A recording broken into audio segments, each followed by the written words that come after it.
This is Dan Wickwire here, and in this session we'll look at question number 137 in the book 200 Questions About the Bible and the Quran. So the question is this: does God prefer that prayer and fasting be done openly where you can be seen by others? Well, the Bible says no, but the Quran says yes. Let's look at what the Quran says first of all.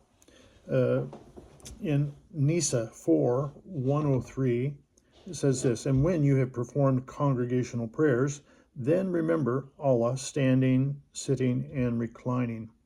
So on Fridays, when they go to the mosque, they call Juma, they do congregational prayers, and this is what the Quran is talking about. It's talking about doing it in the open in a crowd. Juma 62:9.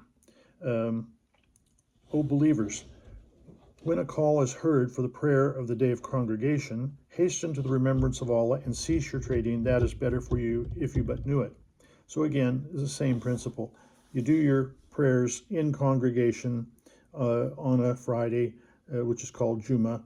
This whole surah here is 62. The 62nd surah is called Juma, which is talking about the Friday prayers.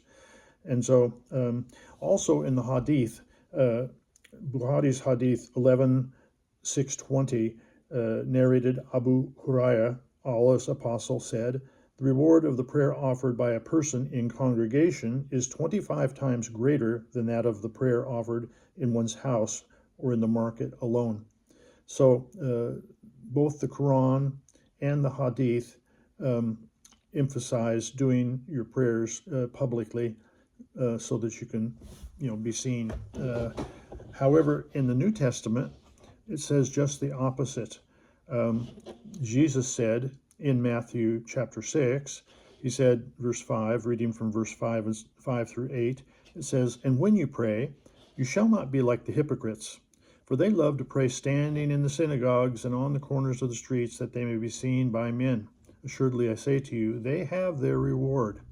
And when you have shut your door, pray to your Father who is in the secret place, and your Father who sees in secret will reward you openly. And when you pray, do not use vain repetitions as the heathen do, for they think that they will be heard for their many words. Therefore, do not be like them, for your Father knows the things that you have need of before you ask him.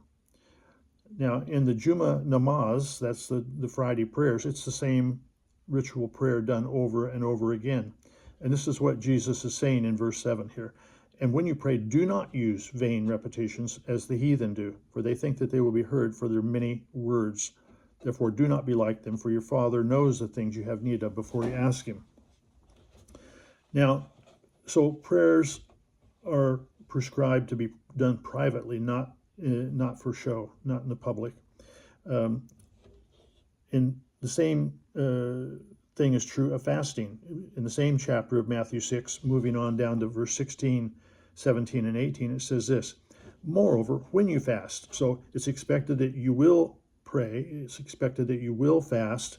Moreover, when you fast, do not be like the hypocrites with a sad countenance, for they disfigure their faces that they may appear men to be fasting. Assuredly, I say to you, they have their reward.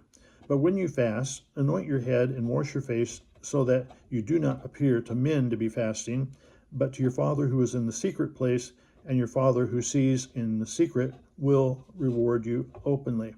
So we see here that both prayer and fasting are prescribed to be done, but it's more recommended that you do it in private, not to be seen by men. And I have, in my life, I've been very much into doing fasting on a regular basis, and prayers as well. In Turkey, in the last 12 years in the Turkish Republic of Northern Cyprus, we had a prayer house where we would go to spend time in prayer every day, and then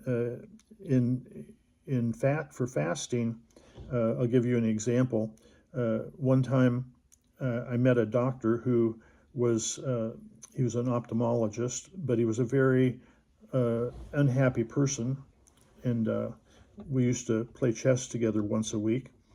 And but he had been divorced 3 times. He was a very unhappy camper.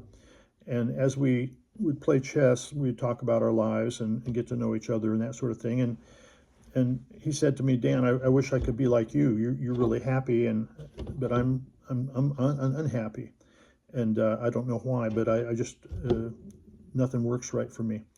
And so later on, the Lord impressed upon me to fast and pray for this man's salvation for 10 days. So I did. But I did not tell him what I was doing. I didn't tell anybody what I was doing except for my mom and dad, because I was living with them. And I was working on doing my research for my thesis for 1 year.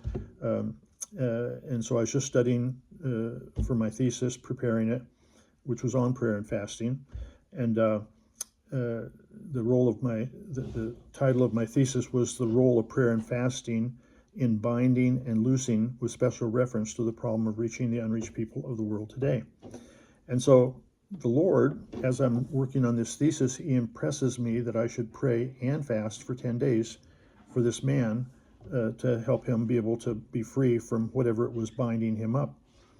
And so I did. I just water for 1 week, not 1 week, 10 days.